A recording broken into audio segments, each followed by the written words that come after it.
Our next topic is example on the interior points of a subset in a topological space X ta.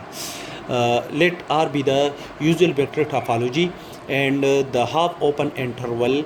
This half open interval is a subset of the set of real number.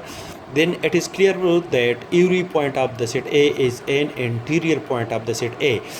That is the every point of the set A is a subset of the set of real number such that the point 0 is included in this set and the point 1 is excluded point from in this set, and we can construct according to the usual metric topology. We can construct an open intervals contain the point of the set A, which this open interval is contained in this set A.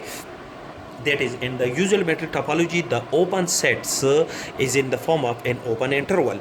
It is this usual metric topology is discussed in metric space. Therefore, in each point we can construct an open interval on each point of the set A, which contain that open interval is contained in the set A. Therefore, each point of this set A is an interior point of the set A, but the point at a point 0, the point 0 is included in the set A, but we cannot if we construct an open interval or open sphere with the center at a point 0 and having radius r, which contain the point 0 of the set A, this open set, this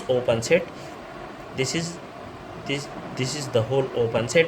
This open set do not contain in a set A, because the set A contain the point 0 up to the point 1. The point 1 is excluded, and these points which are the negative points these points are the points of the open set. The open set contain the point 0 and having radius r unit. This is the open interval, and this open interval, this whole open interval is do not contain in a set A, because these points of this open set is excluded from the set A. Therefore, we can decide that except then it is clear that every point of the set A is an interior point of the set A except the point 0. So it is explained here that the point 0 is not an interior point of the set A. That is, point 0 is not included in the interior set of the set A.